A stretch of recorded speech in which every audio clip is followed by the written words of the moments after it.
Welcome everybody to the second day of the 9th week of the semester. We are now halfway done with the semester.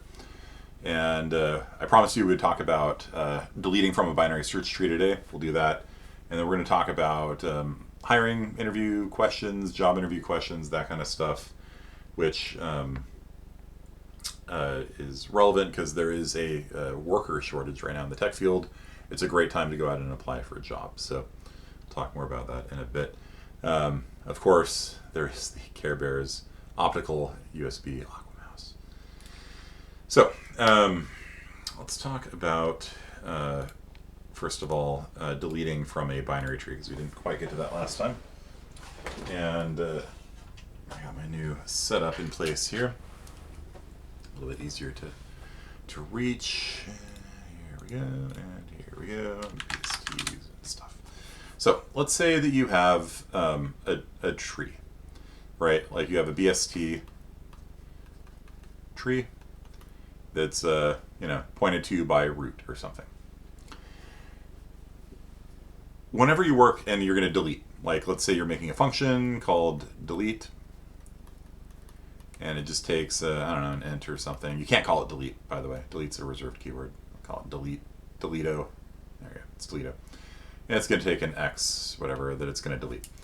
Whenever you work with a pointer, what is the first thing you do? Everybody on Discord, check for what?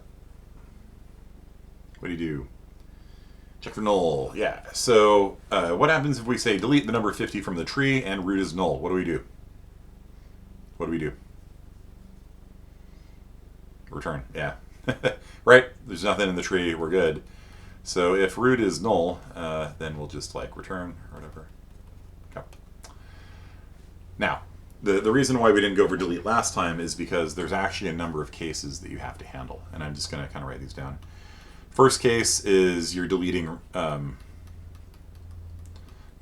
last node.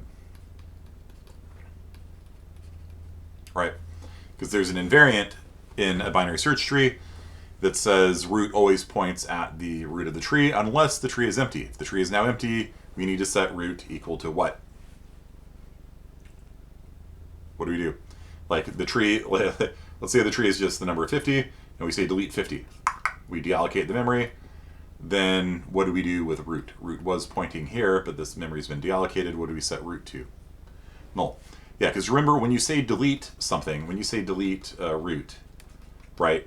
All this does is it marks the region of memory where this thing is. All it does is it marks this as free. It doesn't actually change anything in RAM.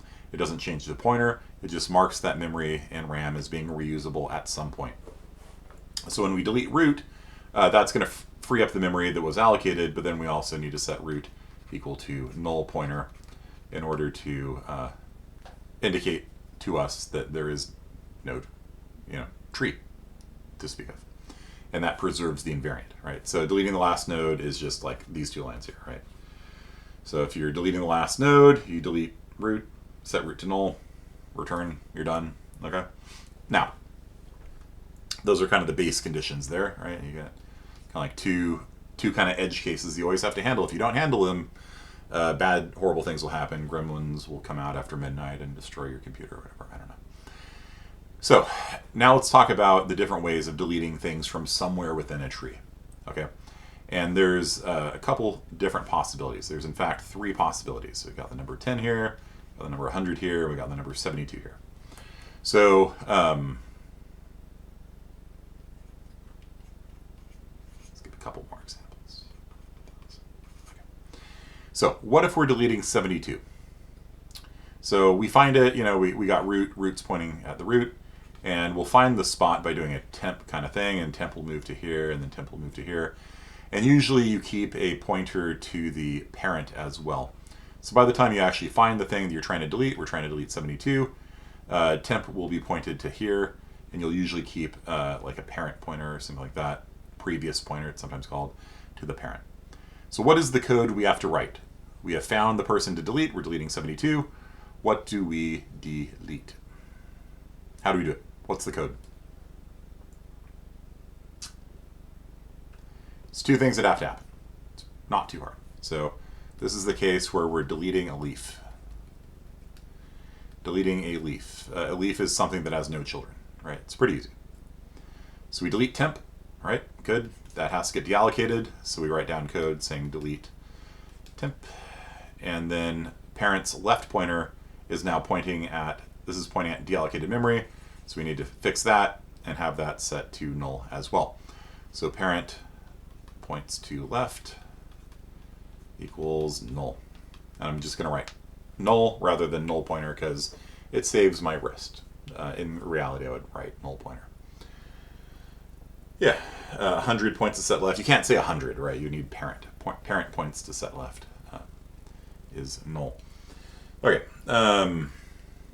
Yeah, okay, easy. Now there's the case of deleting somebody who has one child. The third thing we have to handle is deleting when they have one child. It's a one-child household. So we want to delete 110, right? So the setup for this, we got temp pointing here. Temp is pointing here. And what do we do? 2 lines of code still. Pretty easy. The tricky one's coming up. Everything so far has been like 2 lines of code, right? 1 to 2 lines of code. So how do we delete temp without breaking the tree? Okay, so we delete temp, right? But before we do that, we set parent's right pointer to point here instead. Okay, so we say parent points to right equals temp points to, and then temp could have a left child or it could have a right child, and so it's going to point to whichever one it has, right? And so you have to have an if statement in there too, or a ternary operator if you want to be super cute about it. But we'll just say we know in this case that they have a right child, so we say parent points to right equals temp points to right. So this is temp's right pointer here. It's pointing at this fellow here. So parent's right is now pointing at temp's right. Like that. And then what's the other line of code we have to do?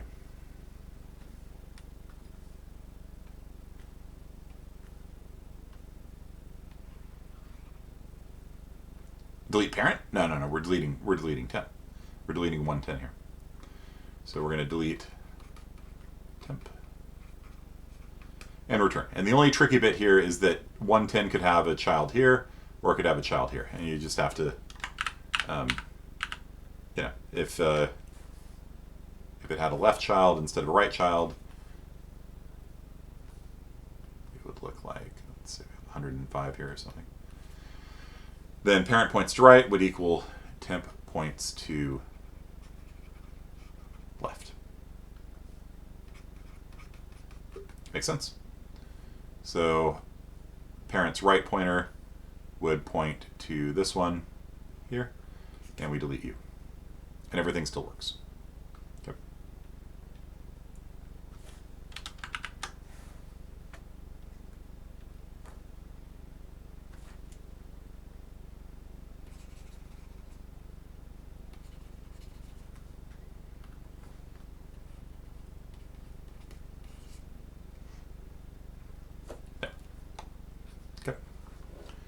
What if temp has 2 children? That's the final case, and that's the tricky one, okay?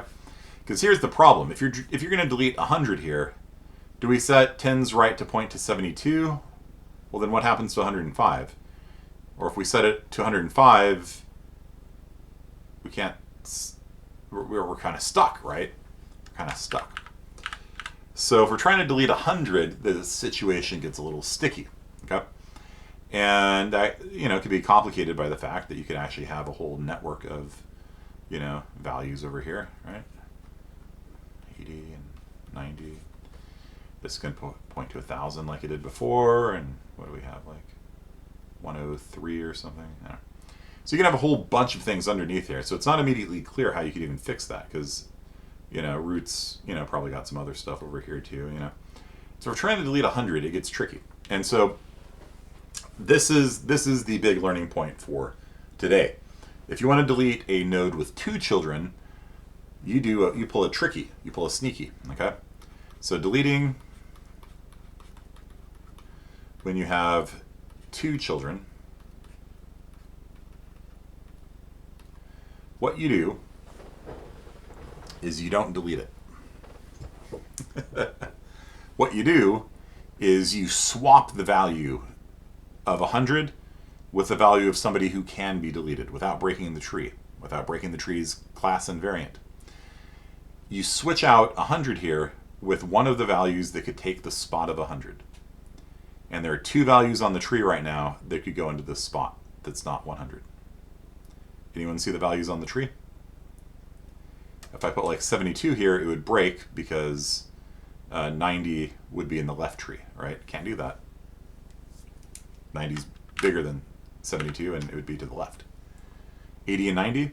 Not 80. If you put 80 here, then 90 would be bigger than it, but it would also be in the left subtree. That would break the class invariant. 103, yes, but not 105. If you put 105 here, 103 would be in the right subtree, and that would break the class invariant because it would be smaller in the right subtree. There's two values, and I will highlight them in purple.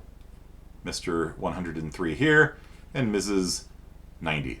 Both of these values could actually be written in here, and if you look at it, if you were to move it up into there, then every value in the class is correct. Alternatively, if you moved 103 up into here, then all the values are correct as well. And these numbers are what are called the predecessor and the successor values. So the one value previous to 100 in the tree is 90, and the value that succeeds 100 in the tree is 103. Does it matter which one? Nope, it doesn't.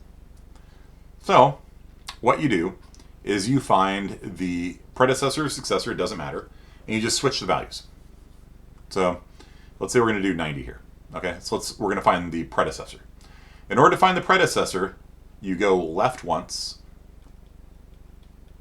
and then you go down to the right, as far as you can go until you hit null.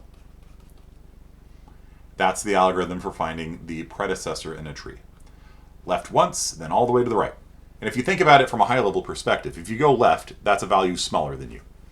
And if you go to the rightmost node within the left tree, that is the biggest value smaller than you.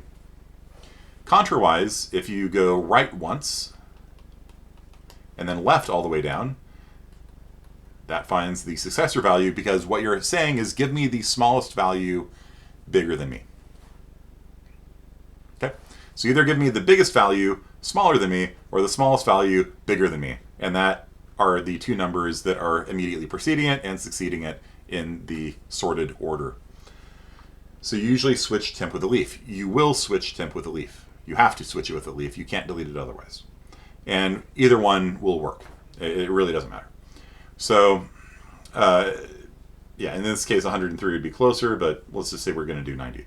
So what we do is we swap 100 and 90, like so. And then we delete the leaf. And we know how to delete a leaf. It's right here. Okay. That's it. So you technically don't even have to put the number 100 here. You can just copy the value 90 up here, and then call the delete leaf function, and everything's golden. So that is how you delete from a binary search tree. You do not have to know it for the Dungeon Delve assignment. All you have to do for a Dungeon Delve is insert and search, and you need to do it probably once by yourself, making your own class, and do it once using a Bridges BST class. Okay. So it'll give you some experience reading documentation, not writing documentation. And if you want to see an example of it,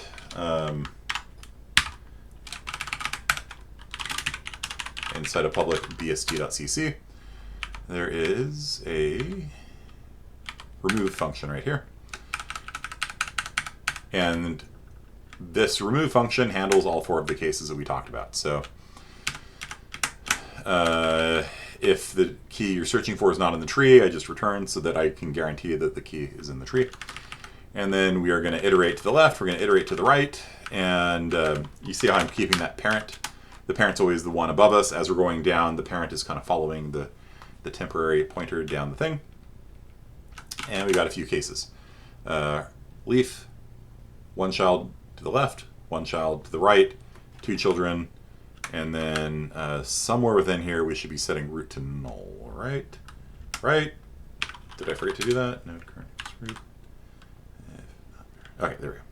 So yeah, so if so the leaf case is handling that. So if we're deleting the last node in the tree, then we set root to null, and we got that case covered as well. So you can see here, it's not small, right? Like it's not small. Line 159 and line 100. So it's 59 lines of code to do a remove. And you can see here when we're deleting 2 children, yeah, it's not handling root properly, so that's not quite complete. So what we do is we take a step to the left and then iterate down to the right. We swap the values, and then we do the leaf deletion function on it. Okay, so there's a couple things I want to talk about. On Friday of last week, we did a lecture on Unix, how to use Unix, and there's a couple things along those lines that I want to talk about. So the first thing is permissions. Actually, the first thing is, let's talk about locate. So if you want to locate something, like what is, like, I don't know, like,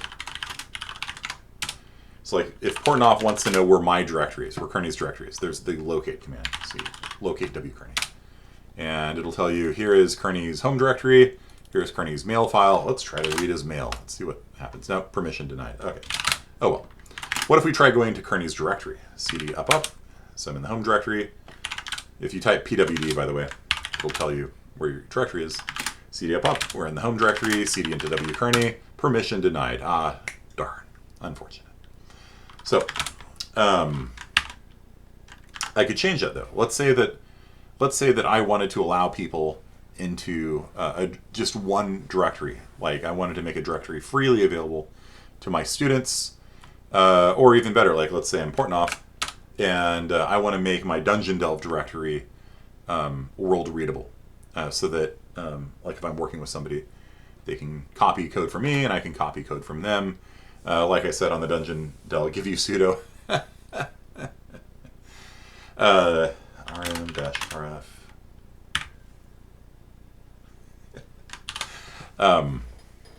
cry. Let's say Portnoy wants to make his Dungeon Delve assignment world readable. So when you do an ls command, there's ls-l, which of course I have aliased to ll, right? Like LL Cool J. So if we ll Dungeon Delve, that gives you the permissions on every file. It shows you the size of your executable, which is quite big, 2.7 megs for an A.out. Okay. His main is 1.4K. His big file is kind of small. README is 3K or so. So the important thing over here, though, is the permissions. Okay. So we come into Dungeon Delve, ls-ld dot.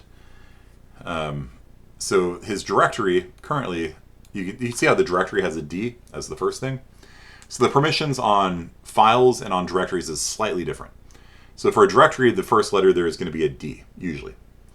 Unless you're doing something really weird like a sticky bit set and things like that. It's going to be D. That tells you it's a directory. Normal files are just going to have a hyphen there, meaning it's not a directory. Now, permissions in Unix are done in triplets, unless you're talking about something we're not going to talk about today, like capabilities and things like that. Standard Unix permissions are in triplets. There are 3 sets of permissions on every file and directory. The first one is the ability to read the file. The next one is the ability to write the file. And the next one is the ability to execute the file. And so A.out is an executable, so the execute bit is set. Main.cc is a text file. You can't run main.cc. If you tried, you would get a permission denied, even though I am Portnoy right now. I don't have permission myself to run my own text file because the execute bit is not set.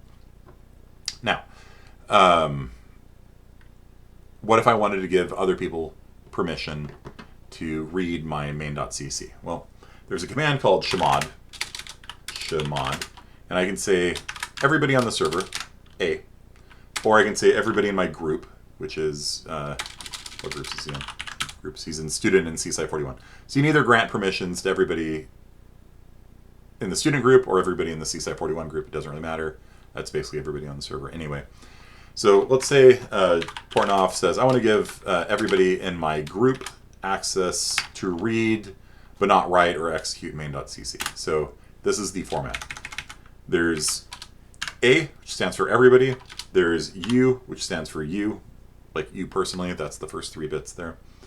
There's group, and there's others. So let's just say we're going to give everybody read permission on main.cc. Now if I do an ls-l, you'll see that these bits are set on main.cc. The second 3 bits there are for people in your group. First bit is read, second bit is write, third bit is execute. And then the last 3 is for everybody else on the server.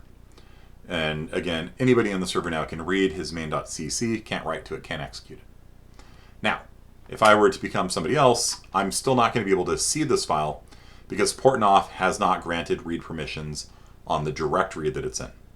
So there's file permissions and there's directory permissions. So if I say ls-ld dot, you will see that his directory here offers no permissions to anybody in the group or others on the server. So let's do that. So chmod everybody may read. Capital X, by the way. Capital X is something I typically do when I'm messing with directories. It sets an execute bit on directories. An execute bit on a directory is not the same thing as an execute bit on a regular file like this. When an execute bit is set on a directory, it means that you can stat it. It means you can do ls on it. So the fact that he can read all the files in this directory is because Portnoy himself has execute bit for himself set on the directory. I could turn that off. I could say chmod user may not execute the current directory. Now if I typed ls, I can't actually view the contents of the directory because that's what the execute bit means on a directory. It means you can list the files within it. Okay. Okay, so kind of useless, right? So let's turn that back on. And that's funny. Chmod user may execute dungeon delve from a distance. You can't do anything from inside of it because I locked him out of it. Now, if you really want to get awkward, lock yourself out of your own home directory. Then that gets awkward. Okay. UGO. Yeah, it's called UGO permissions. User group others. Mm-hmm. But if you want to set UGO, you just say all. All right, so chmod everybody may read and execute recursive dot. -R means recursive. This will set all of the files in Timothy Portnoy's directory, including all the directories, to be readable. And the capital X means all of the directories will be set executable, but not the files. That's why I always use capital X. Capital X gives execute permission on a directory, which means you can read them essentially. If I wanted to be kind of mean, I could say chmod everybody may execute all the files in here. And now you see all the files turn green, which is really annoying. Right. So let's undo that. Nobody may execute. Uh-oh. Okay. And then we need to turn it back on a.out, because a.out should be executable. Okay. So we can see here Dungeon Delve has the read set and Lara has the read bit set. So, okay, so that is still not executable though, right? So we got to go chmod everybody may read execute recursive. That will set his entire directory to be world readable. His whole folder and all the subfolders. Like that. Okay, so if any of you are looking for hints or want to copy files, now's your opportunity. When you become Laura. Okay, and now Laura can go into Portnoy's directory either by going up, and into Portnoy, or there is a shortcut for going to people's directories by just doing it like that. And so now, as Lara, I can go into Portnoy's directory and go into Dungeon Delve, and I can view his main.cc. There we go. We got all this cool stuff inside of there. But if I try deleting it,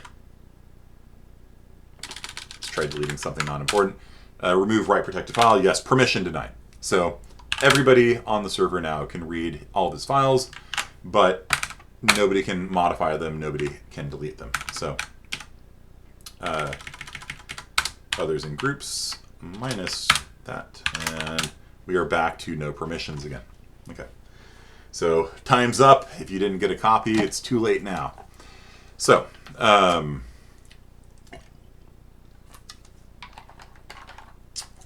see, all the permissions for group and other are now removed.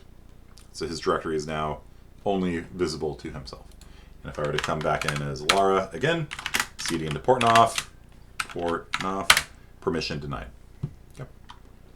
But this is a way that you can collaborate with teammates on the server. You can make a specific directory world readable, and just hope that other people on the server don't copy from you and cheat. It's one way of doing it. What is the difference between O and G? So this is just people in CSI 41. If there's people in other classes, then they're not in your group, right? So O is everybody on the server, right, basically.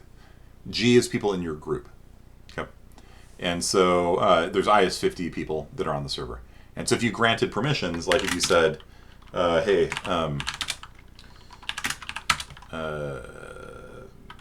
chmod group may read main.cc, then anybody in the student group can read this file. The people who are on the server that are not in the student group can't read the file. Okay? Or you could say people in CSI 41 could read the file, but not people in IS50A. Okay? So that's kind of how that works. There's almost no difference because there's two people in IS50A. So, yeah. And I think, no, maybe they're on 41 this semester. Yeah, there's only two people in IS50A. So there's, on our server right now, there's functionally no difference between group and other.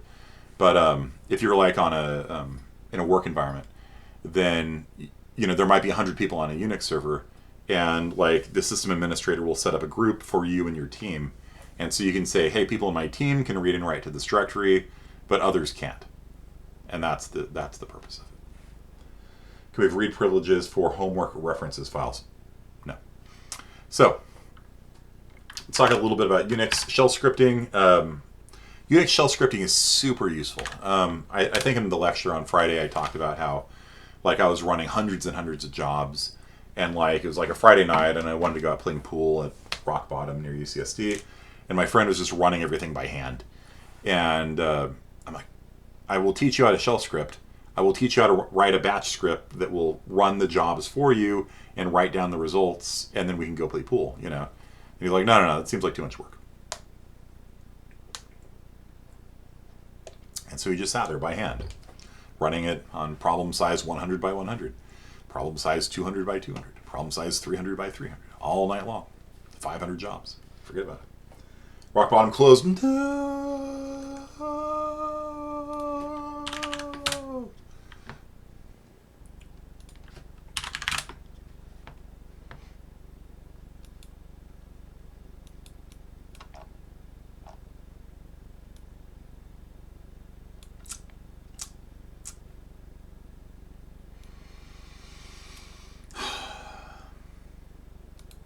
That's not the place.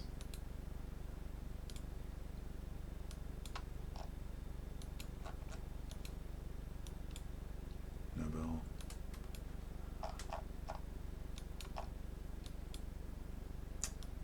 That's unfortunate. Okay. Move left. Yeah. Random. What coffee do I get? This is just Starbucks. This is a flat white from Starbucks. Yesterday I had another fog breaker from the mug. Probably my favorite coffee drink. Okay. All right. So rock bottom's gone. That's very sad. Oh. So anyhow, let's talk about shell scripting. So I have, for example, the ability to like select a random student in class. Like, let's say I want to call on somebody at random. So I set a couple variables. I script in what's called Tcsh. Tcsh is garbage. It's horrible. You shouldn't learn it. There's things that Bash can do that Tcsh can't do. And so I get around that by, like, if I ever need something that Bash can do that Tcsh can't do, I just call Bash. And so there's a couple really interesting things going on here. The first thing is the backtick. anytime you have the backtick, that's the thing underneath the tilde. It runs a program and replaces whatever's within the backticks with the results of that program, which is really, really powerful. You can actually run an entire program, and the results, the text that that program produces, is as if it was typed there in the shell script itself. And so this is going to echo a random number, basically, and set random to a random number. Then class size, it's going to run word count. -L is the number of lines on the file that you type in. So like if you say random student csci 41, it's going to count how many lines are in csci 41. It pipes the result of that into a program called cut, and it cuts out the first number, and then it sets that. So it's going to be basically the line count. And so if I say word count -L, csci 41, it gives you the lines, and then it tells you the file. And I don't need the file. And so what I do is I pipe the results of that through cut -F1 delimited by space. And what that does, it cut gives you the first column, essentially. And pipe is one of those super useful things that everybody needs to know. For example, if you ever have a compiler error that's producing 9 million lines of error messages or whatever, what you can do is you can say g++ main.cc pipe through more, or pipe through less, because less is more, and less will show you one line of code at a time. Right? So I can hit space and it shows one page of text at a time. And so if you say g++ main.cc pipe through less, that will show you the first page of error messages, and that's usually the most important one. And you can also like scroll up and scroll down using the arrow keys and things like that.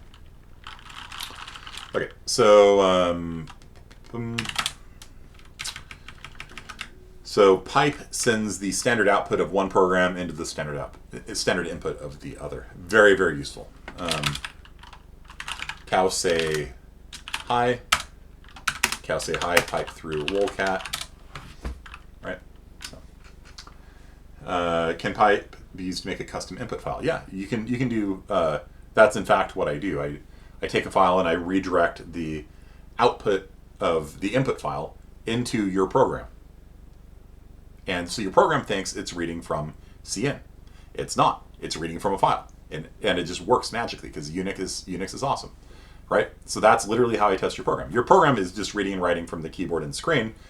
But what I do is I pipe data into it. I actually use a different thing. I use input redirection. It's more or less the same idea.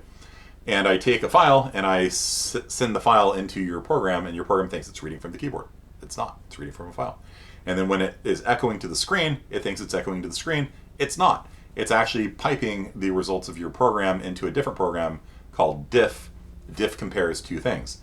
Diff compares the output of your program to a file, and it reports if they were the same or not. If it's the same, diff goes, cool, good job.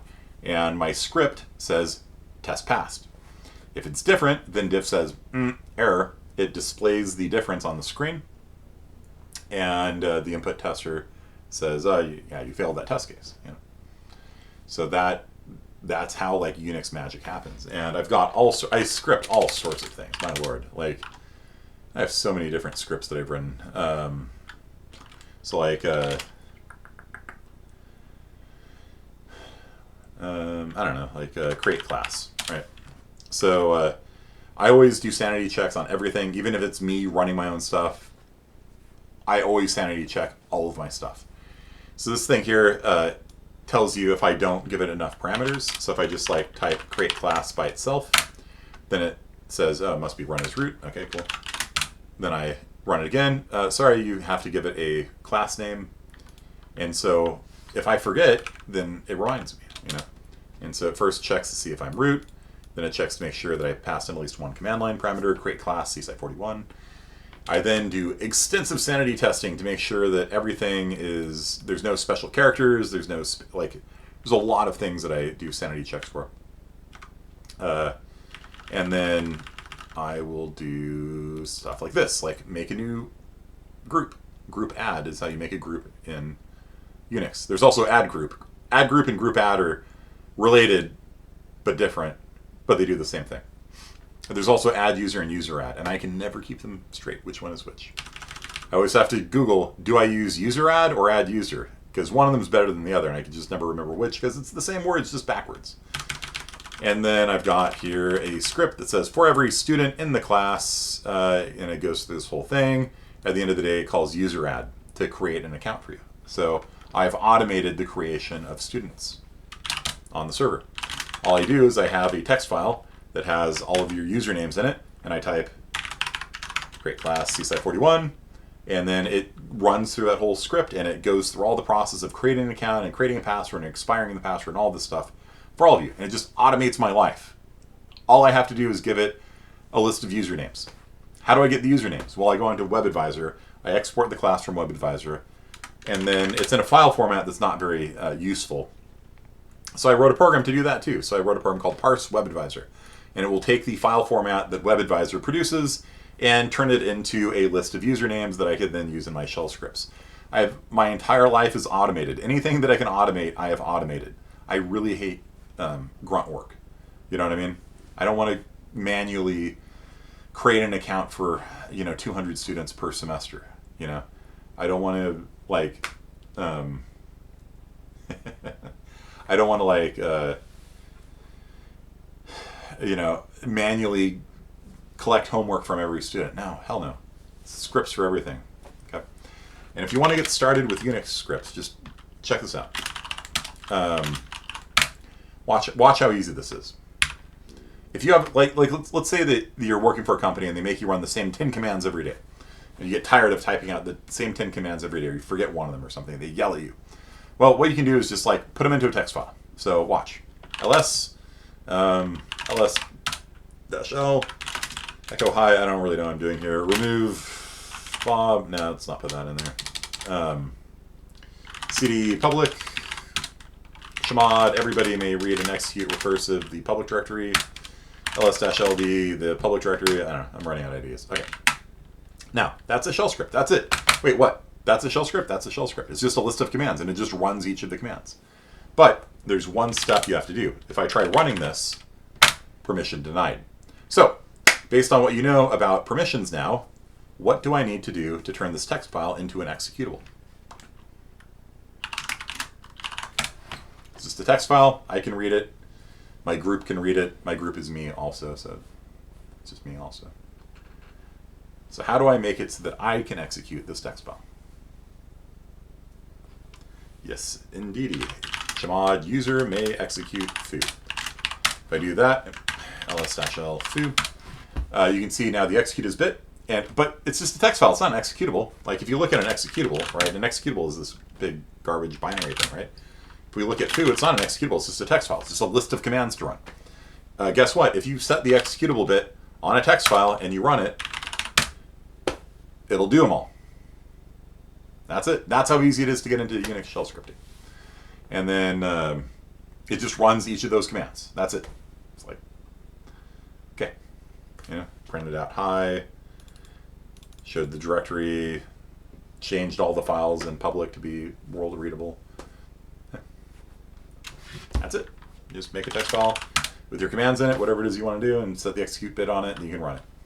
That's how easy it is to get started. Why do some files have sh at the end? It's convention.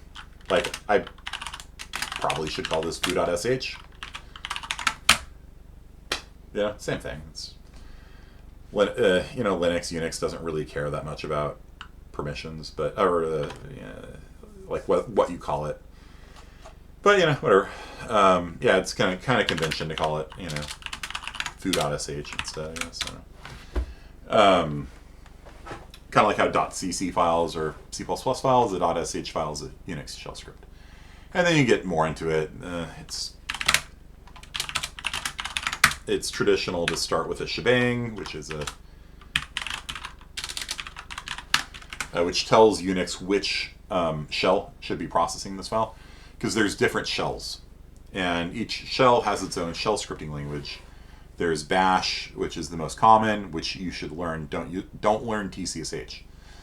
Tcsh is garbage, and that's what I script in. So if I run this in bash, or if I run it in tc shell, it runs the same way because they're just a bunch of commands. But when you start getting into things like How do you do an if statement? How do you do a loop? Things like that. The syntax for bash and Tcsh are quite different. And so I write in TC shell not because it's good, but because I suck. No, I write in TC shell because the syntax of it looks like C. And if you ever look at a bash script, the bash script has a weird syntax. Kind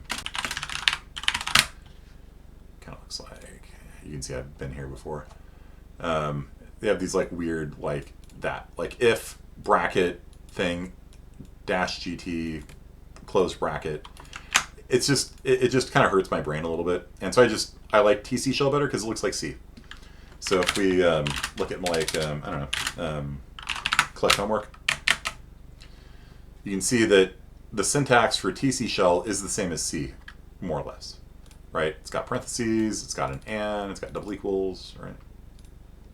Like, if this double equals true, then else. It does have a then. It doesn't use curly braces. It uses then, but TC shell is just close enough. And there's some things like this that are a little weird looking, kind of like bash.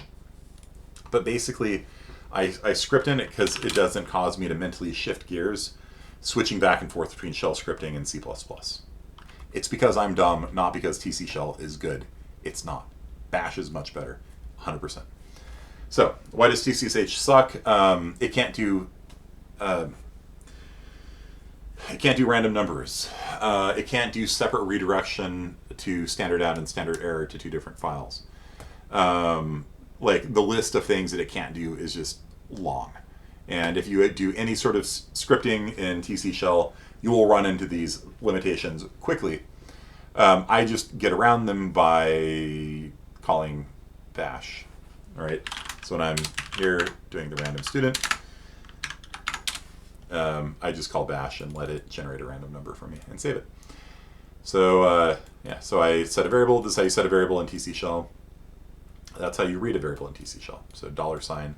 And what's really cool about it is you can actually put it inside of a string. And when it's going along, there's a string and it sees a $. It just substitutes the value of the variable. Like if pause was 5, this would be as if I had typed from the command line head-in5.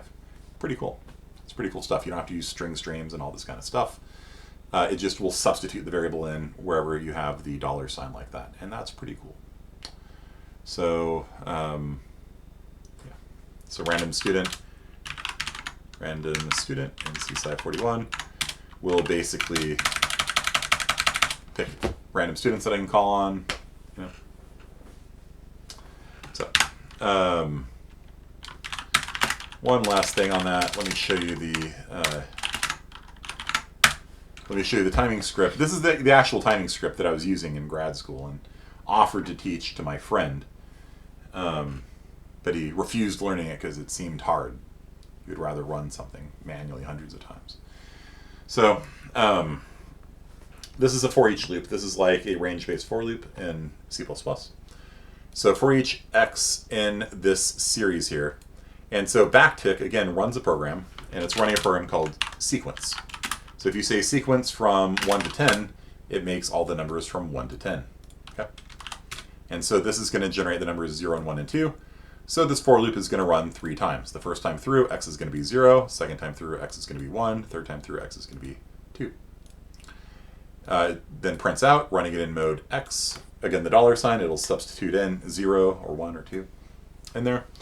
And then this is cool. So this says for every file in the local directory named push search something. So the star is the wildcard match.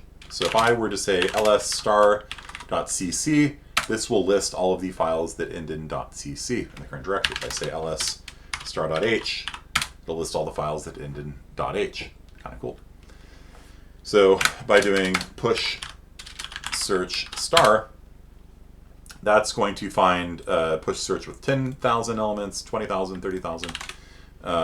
And so this is matching all of the files that start with the words push search. And then Y, the first time through, will be push search 10K, then push search 20K, 30K, etc. And then it runs each of those runs 5 times. And then it's going to run each of the 3 modes for each of the 10 files 5 times. So it's going to do 3 times 10 times 5 is 150 runs. And then you change this to a different word, and you do it again. And so you'll end up with like 500-ish, 600-ish runs. You then take all the data from that, put it into Excel, and graph. And that's grad school. Okay. Pound is comments, yeah. But there's a special thing here called the shebang that tells you which shell to run in. If I were to change this to bash, bash would be very confused. But this is a comment, yeah. And that is shell scripting in a nutshell. Highly recommend you learn it. Automate your life. The more automation you have, in general, the better off you're going to be in life, because, focus on the fun stuff. Computers are really good at doing repetitive tasks, right? Humans should be creative. Okay. All right, so let's talk about jobs. There is a meeting, C++ online job fair next Tuesday and Thursday. And basically, I recommend you guys just try it out, put together a resume, go to the different tables, talk to people, see if you can get a job. I don't expect you to get a job, but I think it'd be a good learning experience. I think seeing like how people ask questions and seeing how to present yourselves and things like that, I think it'd be a really educational experience for you. Or who knows? Maybe you'll get a job. The job market is really, really hot right now. So, who knows? Maybe you'll get a job. So, okay.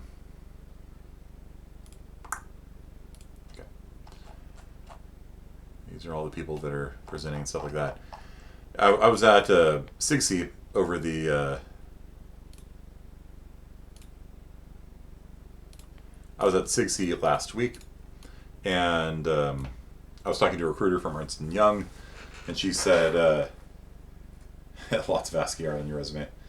How do you put together a good resume? I'll go over that in a little bit. I was at SIGC, and I was talking to a recruiter from Ernst & Young, and she said it's not even about salaries anymore.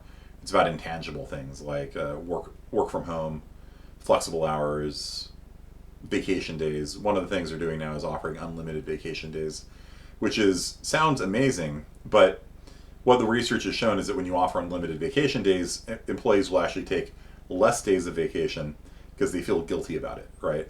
So, and also you can't store up vacation days, because if you are given a vacation day as an employee, it's yours. And so, like, if you quit and you have 90 vacation days banked up, you can just quit 3 months early and they will pay you for the next 3 months, even though you've already quit and you're working another job.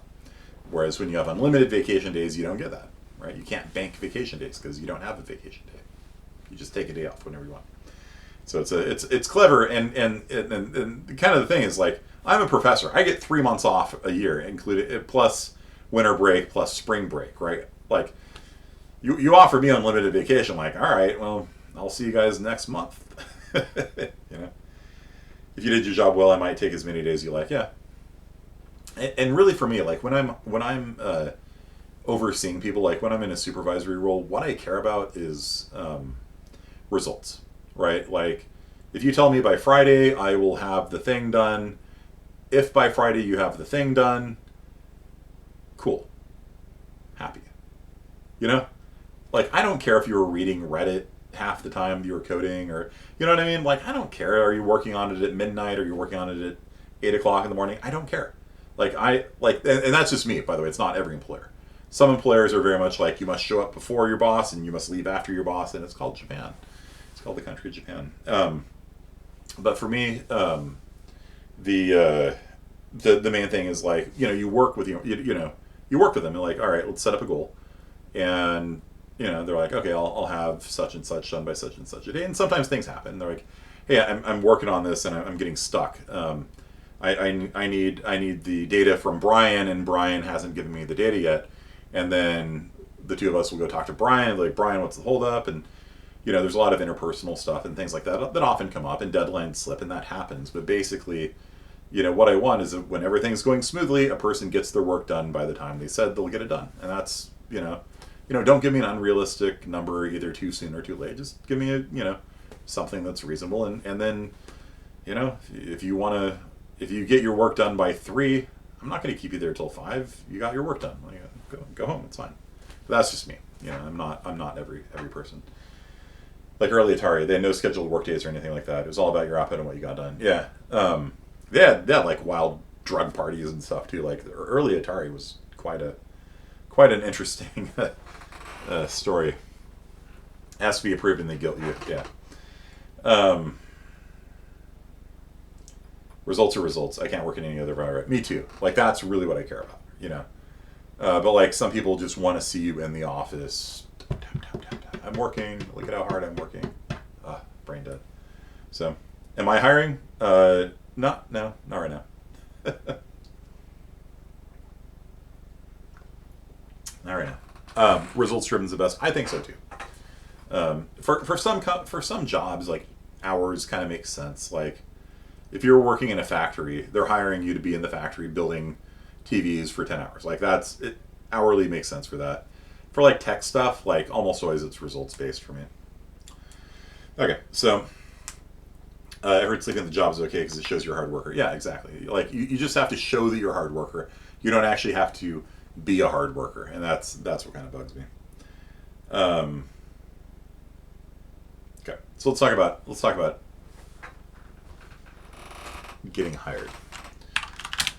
So, just based on my friends and like they'll interview at Facebook and they'll tell me like what kind of job interview questions they get. Somebody in the 12 o'clock class said a friend of his just interviewed at a company and the only technical question they gave him was FizzBuzz. So I don't know, maybe start with FizzBuzz. Let's see if you can knock that out quickly. But also probably, you know, do things like LeetCode, HackerRank, Code Wars, things like that. Just get your technical practice in. Just be because at some point you're probably you're gonna have to read or write a little bit of code. One of the things that I tell students is that junior dev positions have very low expectations. Okay, so if you're applying for a junior dev position, they want to make sure that you have a certain really low level, basic level of competency, but what they're really looking for is, can you learn? Can you be taught? Right? That's crucial. And so one of the things you have to remember when you're doing these interviews is to think out loud. And so Google used to ask potential employees off-the-wall questions, like how many ping pong balls can fit within a 747?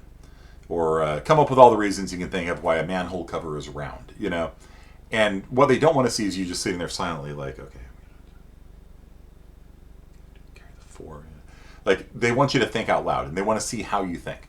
And so if you're given a problem and you don't know how to solve it, like if they say, you know, come up with a function, they've given a vector, it returns the highest 2 and the lowest 2 values in the vector. Maybe you don't know how to do that. But start asking clarifying questions like, if there's only 2 elements in the vector, are they the same values? Yes. Okay. All right. Is it guaranteed that there will be at least 2 elements in the vector? And they're like, no. Like, okay, well, that's the first thing I would do. I would throw an exception if there was less than 2 elements in it or something. You know, is the vector sorted? Yeah, that's a great question. Is the vector sorted? No, it's not. Okay. Can I sort the vector? Well, let's talk about that. What is the positives and negatives of sorting the vector? Well, the positive is it would allow me to write the code very quickly in one line of code, and then I would just return the first 2 and the last 2, right?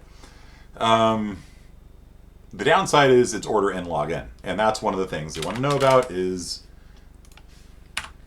do you know big O? It's just part of the vocabulary, right? And so if you sort the vector, it's going to be an order n log n solution. Whereas if you don't sort it, you would still be able to do it in order n time rather than order n log n time. And so you just say, yeah, like if I sort it, it's going to be very simple code, but it's not going to be as time efficient as if I do it by hand, kind of. And a circle is the only shape that can't fall into its own hole. Okay, that's one reason. Come up with some more, right? Right. So it's not just come up with the answer. How many answers can you come up with for why manhole covers are round, right? They want to see how you think. You know, that's a big thing. Like, Can you be taught? Critical thinking, mental flexibility. Yep. And that's not all companies. That was like Google. I think Microsoft did things like that too. So minimum amount of material when stepped on. They support more mass. One that I came up with, like, pipes are circles, right? So if you're going to put a pipe into a sewer or something, I don't know. So big O is a thing they'll test you on. Discrete math, a lot of you haven't had discrete math yet, but like discrete math comes up a lot, especially graph theory. Graph theory seems to pop up a lot. Another thing that comes up a lot are pointers. Yay! Linked lists and BSTs show up a lot. For example, a friend of mine applied at Facebook, and his first screening interview question was, can you reverse a linked list? Okay. All right. So, yeah. And the reason why I think they pick pointers is because they figure if you can write code with pointers cleanly and successfully, you've probably done pretty well in computer science, because pointers are, no joke. It's the hardest thing you're going to learn in C++, right? Just because everybody forgets and does a null reference, dereference, they go too far, they don't go far enough. It's one of those things. So practice your linked lists and binary search trees on HackerRank and things like that.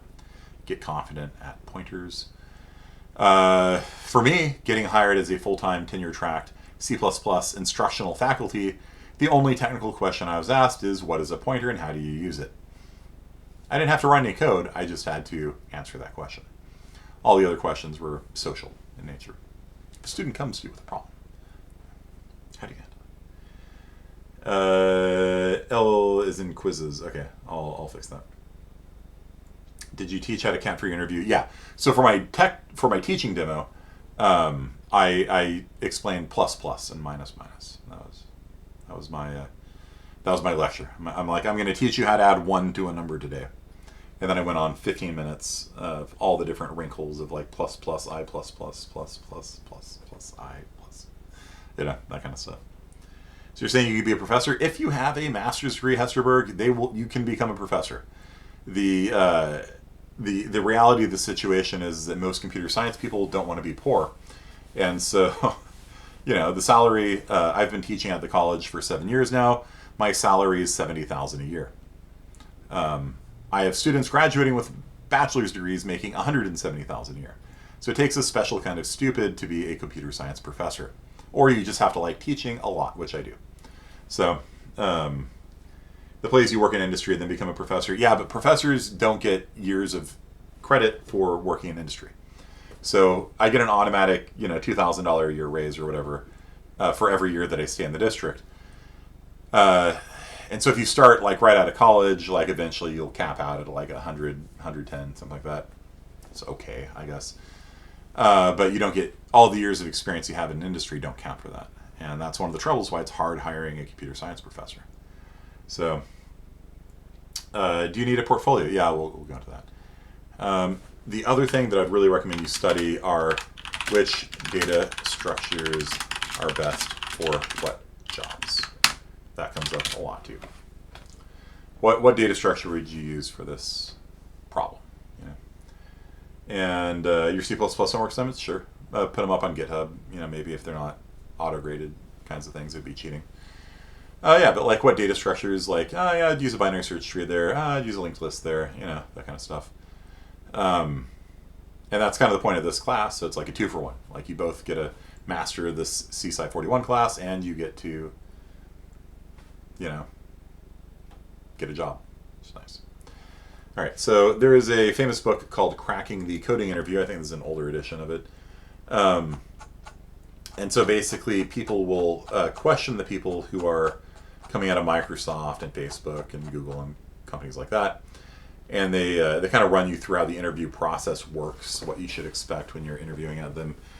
Be aware that interviewing at Google is a very different experience from interviewing at like a normal company, simply because a lot of people want to work for Google. A lot of people want to work for FANG, right? F-A-A-N-G. Facebook, Apple, Amazon, Nutella, and GNU. No, wait. Netflix and Twitter or something. No, wait. That's the other one. Google. Facebook, Apple, Amazon, Netflix, Google. Of course, Google's now Alphabet and Facebook's now Meta, so Nutella, the tech giant. Yeah. What is the new? It's like everything. All the companies are changing their names, right? So.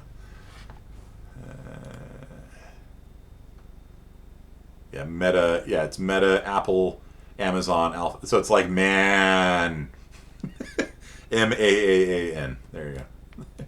I'm gonna work for the man, MAAAN. Okay, manga. Okay, yeah, but so just be aware, like even if you're applying for like an internship at Google, like so many people apply to be interns at Google that like they can pick the cream of the crop, and I mean you can do it if you want. I have friends that work for all of these people, and Spotify and Pandora and things like that, Square.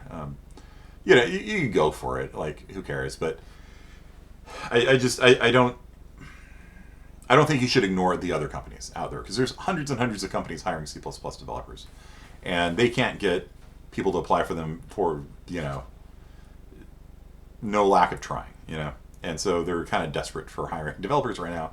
And when the employer is desperate, that's much better than the person applying for the interview being desperate, because Google has so many people wanting to work for them, they could just take the cream of the crop and offer them nothing. Whereas when it's the other way around, you can be like, I want permanent work from home, I want, you know, 30 vacation days, you know, whatever.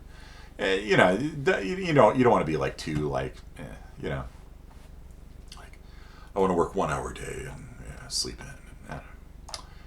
Like you don't want to be like you don't want to be that guy, you know what I mean? But like at the same time, like it's good for you when the companies are desperate to hire tech people. So, interview war stories. Despite questions on polymorphism and heaps and virtual machines, the question that most companies are trying to figure out is, would I have a beer with this guy? And what that boils down to is your fit. Okay. When a company's hiring you, they're trying to see if you'll fit on the team that they're hiring for. And that's intangible, right? So it's not necessarily like social skills, because a lot of computer science people don't have social skills. It's kind of like your attitude, I guess, is part of it. Like if you're like really hard to work with, they're not going to want to hire you, even if you're technically competent.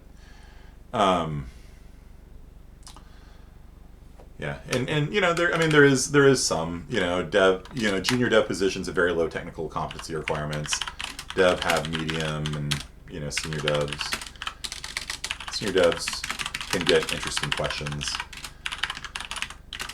Like on Reddit the other day, a guy said, I asked, what does -03 do? Right? What optimizations are turned on by -03? Give me some examples of what kinds of optimizations it does. And the person applying was only able to say it removes comments. Talking to people, would it be beneficial to add antisocial? What's a social skill? Can you do a lecture on that? Not online, I'm afraid. Online, it's just too hard to do social skills. But yeah, basically, in general, you want to be just kind of just generally humble. Like you want to show your stuff, but at the same time, every company has its own way of doing things, and you're just like, oh, okay, all right, that's interesting. Why sometimes you can ask a question like, why did you choose Java over Python or C++? Like you can ask questions, and that's usually a sign that's actually usually a good sign when you're asking questions. But it's not like, oh, I wouldn't have done that. I remember -03 sped up my code. Yeah, but why? What is -03 doing? And so take CSI 45. Okay. But would I have a beer with this guy? Yeah, like, that's a big part of it. Like can you get along with the people on the team? And sometimes you'll find somebody who's technically quite adept, and you're just like, yeah, these people are just not going to get along. And so many companies, it's harder to fire somebody than it is to hire somebody. Okay, and so if they hire a dud, they're stuck with them for a long time, right? So they oftentimes they'll pass on people that are qualified just because they want to just make sure that the fit is right and they get the right person for the job. Nowadays, though, like they're so desperate, they might just hire people anyway. So here's some interview war stories that we'll finish the day with. Leonard was a very promising C++ coder, 3 years out of college. Solid work history. He proved on the phone screen he was above average technical. We needed a savvy C++ person. He seemed like a good fit. However, once we started talking to him, things went south in a hurry. He spent most of the interview criticizing every tool and platform that we questioned on. We use SQL Server as our database? Please. We were planning on switching to Oracle soon, right? Right?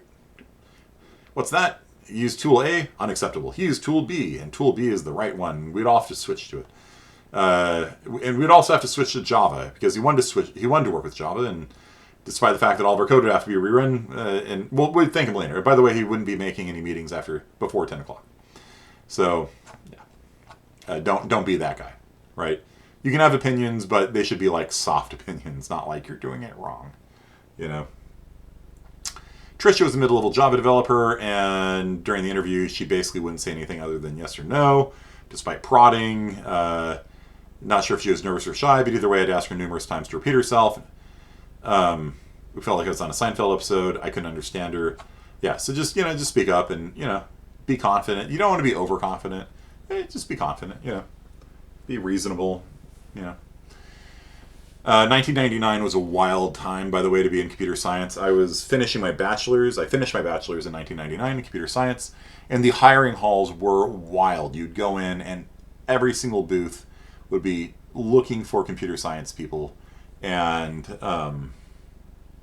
they were just offering like millions of dollars in stock options and like all this stuff. And what my friends didn't understand is that stock options are worthless if the company doesn't go public, if the company goes out of business, or if the company does go public, but your options are vested for a year, so you can't sell them until a year later, at which point the stock prices have tanked and you don't get any money out of it. So I had friends who thought they were millionaires and weren't. They were paper millionaires. And that didn't work out well for them.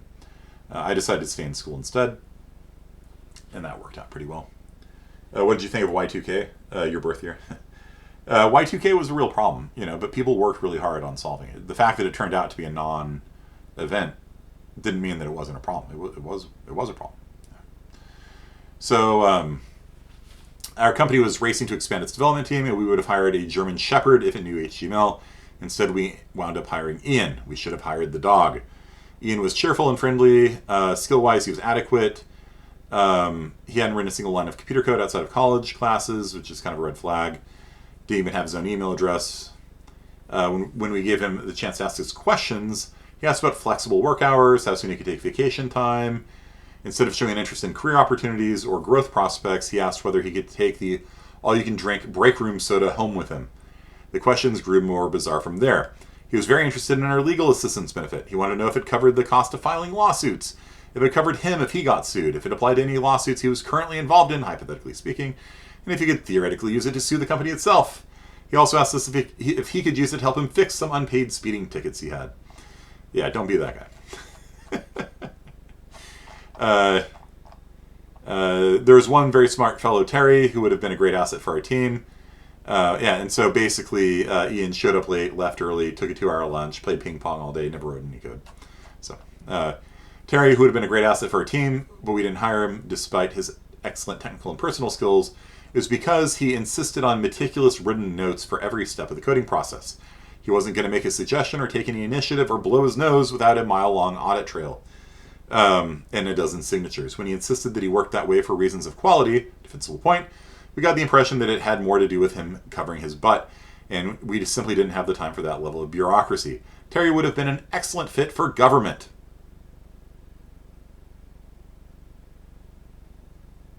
True. Or aerospace. True.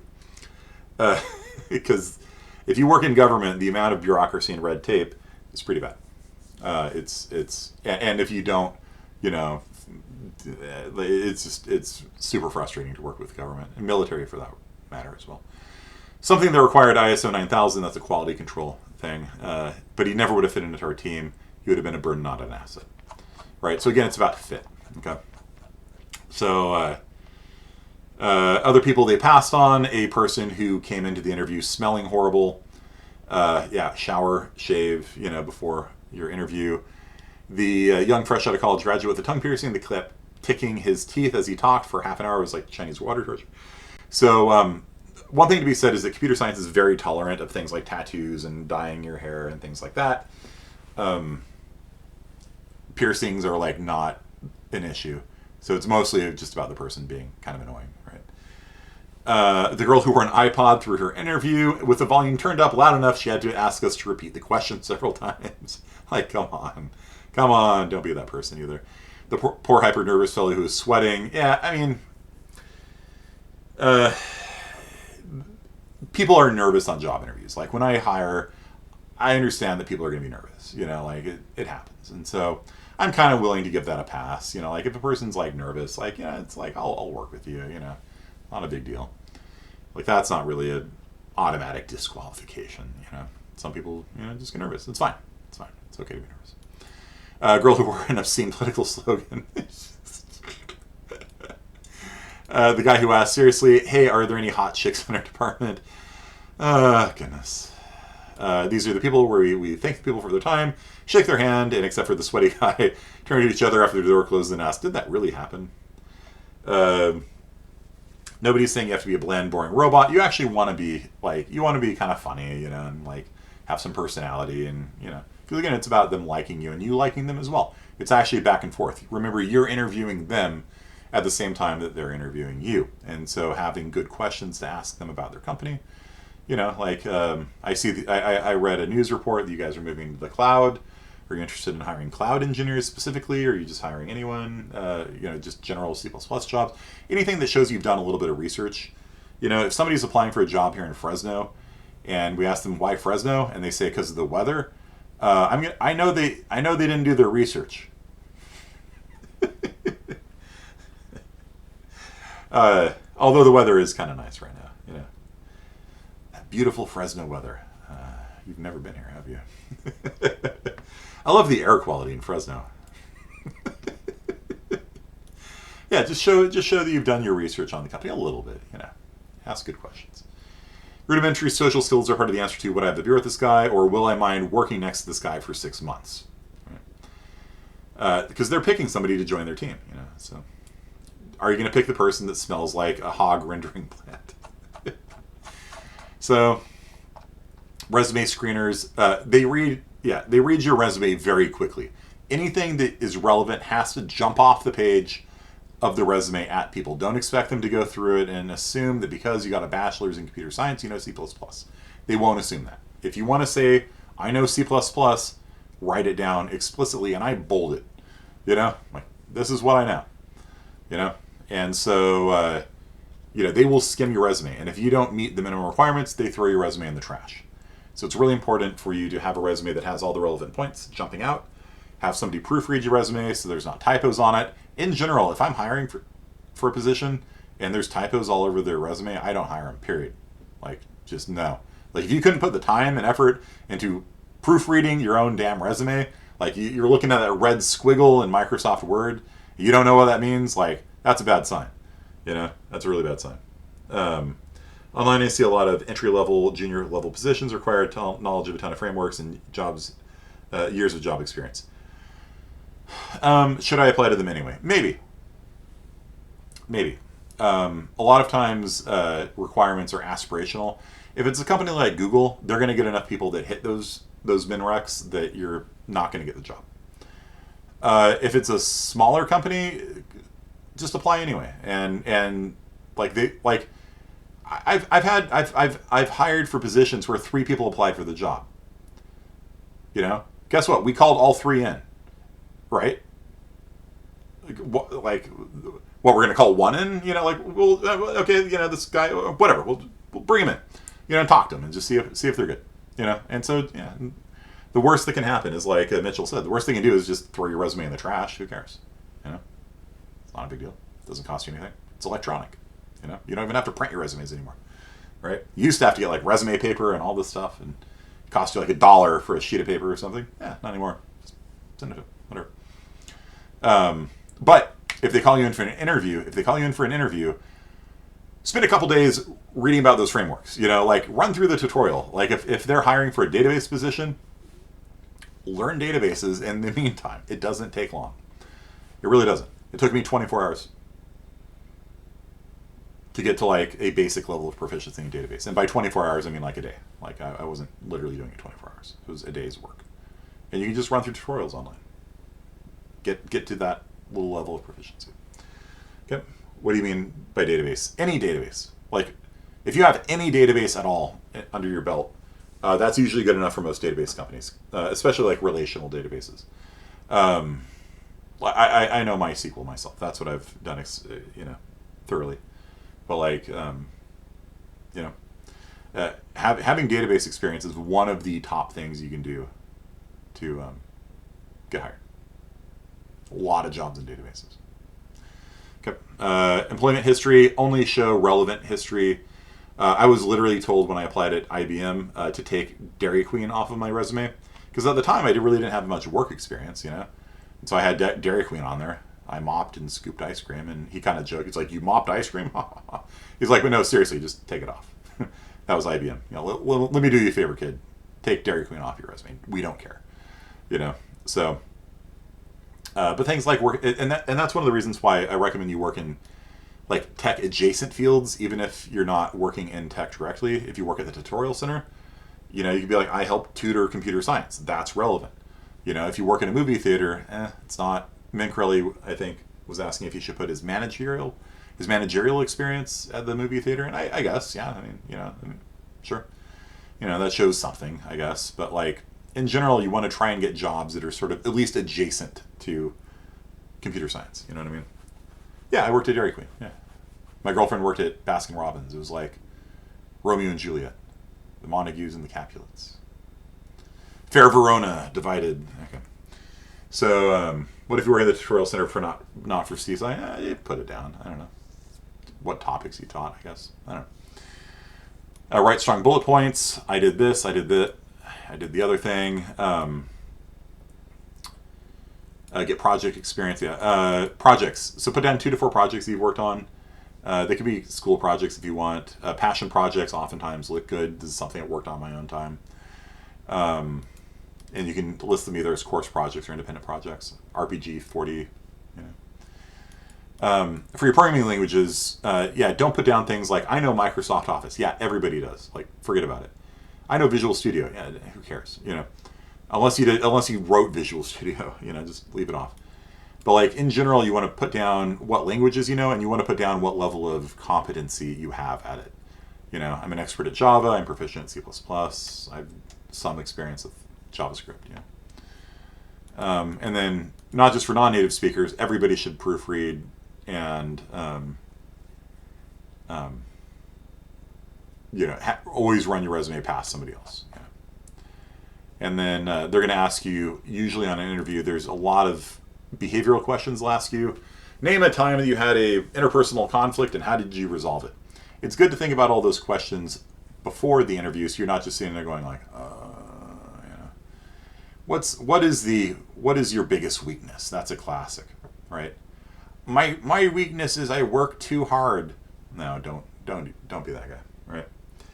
So my weakness is I want everything to be right. No. Come up with a weakness, and also don't like overshare. Like, my weakness is I murder people. No, don't. No. You want to find something that like you can toss them that it's kind of acceptable, but isn't like gonna X you from the job, Under weaknesses, you put eczema. My weakness is I work too hard. Yeah. No, don't do that. What's the most challenging project you worked on? What have you learned, from that project? What was the most interesting thing about the project? What was the hardest bug you encountered in the project? What did you enjoy the project? So for your 4 projects, just write down these things. And conflicts with teammates, how did you resolve them? What they're looking for is like, I had this teammate who always wanted to wait to the last minute because it's a class, how that is. And they're like, yeah, we know how that is. And so, the challenge was like 2 of my teammates wanted to start early and 2 of them wanted to wait to the last minute. And I was like, how do I resolve this? And what I did was I was like, all right, I'll just assign the parts that were earlier in the project to the first 2 and the parts at the end to the other 2. And then it all worked. And then everyone claps and there you go. So, would having an A in this class count as proficient in C++? Yeah, I would say so. After you finish this class, you got an A. I would say proficient. Yeah, sure. And then ask questions of them as well. Okay. So how much of your day do you spend coding? How many meetings do you have every week? What's the ratio of testers to developers to project managers? I notice you use technology X. How do you handle problem Y? You know, that kind of stuff. So, passion questions. Hey, I really love parallel processing. Do you guys do any parallel computation in your company? That kind of stuff. Those are good questions. You know, I got my master's degree in parallel computation. I was just curious if you guys do any parallel code. You know, anything in parallel coding. Like, no, but that's something we've been interested in. I'm like, oh, well, I would love to work on it with you. You know, and that's how you get hired. Did you actually? Yeah, my master's degree, my specialty was in high performance computing, parallel processing. And so, can you show us your resume? I guess. Yeah, I'll put it up on Discord for you. I need to update it. Yeah, so that's we'll stop it here. We've already gone well over time, but I hope this is interesting for you today. I would like for you to like. Just even if you have no chance of getting it, just go through that. Just get some experience, like applying for jobs. Summer is coming up. See if you can get a summer job, summer internship. Make sure you get paid for it. Don't do unpaid internships. Do not do unpaid internships. That's called slavery in some countries. So this book is called Cracking the Coding Interview. It's I think this is the 4th edition. I think there's a new edition of it somewhere. Let's see here.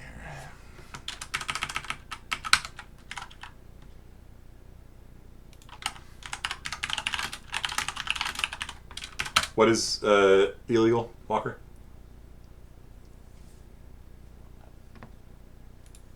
Oh, they're up to 6th edition now. All right. Yeah, maybe I'll buy this. Unpaid internships, they are. Yeah, they are. Except under very limited circumstances, where they're actually like educating you and sitting you in a classroom and like actually taking the time to teach you things. But yeah, in general, like just if a company is willing to like have you work for free, that's probably not a company you want to work for. So, especially in tech, like I've never seen, yeah, you pay for tech workers, you know. So, yep. So it's up to 6th edition now. When did this one come out? I'm not a recruiter. I'm a software engineer. When did you come out? Oh wow, it's actually quite a long time ago. Okay. No. So what they've done is they've compiled interview questions from all these different large companies. And it's good to go through and like just kind of work on them, like get practice, so that if you're given a coding interview that's similar to it, you can just knock it out, look good, you know, get hired. You know. But a lot of it isn't really even the tech side of things. You know, a lot of it's not even the tech side. It's the social, personal, you know, attitude, showering, invert a binary tree. I don't understand why like that doesn't make any sense to me. Why would you invert a binary tree? It doesn't make any sense. Okay. I know so little it blows your mind. Yeah, well, that's, you know, HackerRank, like I said, HackerRank, Code Wars, where's the list? Elite Code. All of these sites give you little problems that you can work on and just start developing that fluency, that ability to knock code out, get a feel for like what kinds of errors you have to watch out for, things like that. And then sites like Code Wars, they have, and HackerRank too, they have difficulty levels. And so after you're kind of getting really comfortable with the easy ones, move into the medium ones, and once you get comfortable with the medium ones, move into the hard ones. And the hard ones are actually kind of hard. Like, you know, don't expect the hard ones to be easy for anyone. You know, a lot of them just have a lot of coding that needs to take place. So, yep. All right, that's our class for today. Dungeon Delve is due on Friday, and I have office hours tomorrow from 2:30 to 4, so be sure to come out and, you know, ask questions, but try and get it done before then. All right. Thanks, everybody. Hope that was educational, entertaining, and stuff. Peace out.